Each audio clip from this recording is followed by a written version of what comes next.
കമ്പ്യൂട്ടറുകൾ പോലും പ്രശംസിച്ചു പറയുന്നു ഇതല്ലേ കളിയെന്ന്. ലോക ചാമ്പ്യൻഷിപ്പ് ചരിത്രത്തിലെ ഏറ്റവും കൃത്യതയാർന്ന നീക്കങ്ങൾ ഇത്തവണയെന്ന് ചെസ് എഞ്ചിനുകൾ വിലയിരുത്തിയിട്ടുണ്ട്.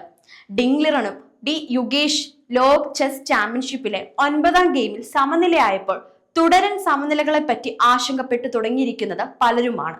പക്ഷെ ലോക ചെസ് ചാമ്പ്യൻഷിപ്പിന്റെ ചരിത്രം നോക്കുകയാണെങ്കിൽ ഈ സമനില ചരിത്രത്തിൽ ഒട്ടും അസാധാരണമല്ല. 1984 മോസ്കോ ലോക ചാമ്പ്യൻഷിപ്പിൽ തുടർച്ചയായി 17 കളികളാണ് സമനിലയായത്. സമനില അത്ര മോശം നിലയല്ലെന്ന് ചുരുക്കം. ലോക ചാമ്പ്യൻഷിപ്പ് ചരിത്രത്തിലെ തന്നെ ഏറ്റവും നിലവാരമേറിയ നീക്കങ്ങൾ ഇത്തവണയാണെന്ന് ചെസ് എഞ്ചിനുകളുടെ വിലയിരുത്തൽ. ലോക ചാമ്പ്യൻ മാത്രമല്ല, ഏതു മനുഷ്യനെയും എല്ലാ ഗെയിമിലും തോൽപ്പിക്കാൻ കരുത്തു നേടിക്കഴിഞ്ഞു ഇന്ന് കമ്പ്യൂട്ടറുകൾ. ആ കമ്പ്യൂട്ടറുകൾ നീക്കങ്ങൾ വിലയിരുത്തിയപ്പോൾ 9ാം ഗെയിമിൽ 99.2%, 99.3% കളിക്കാരുടെ കൃത്യത. കൃത്യത കൂടുമ്പോൾ തുല്യത ഏറുമെന്ന് ചുരുക്കം.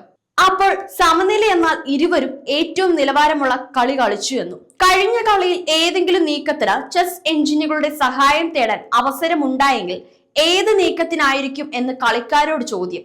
കളിയിൽ ഒരു സമയത്തും കള്ളത്തരം കാണിക്കാൻ താനില്ലെന്ന യുഗേഷിന്റെ മറുപടിക്ക് നിറഞ്ഞ കൈകടികളാണ് ലഭിച്ചത്.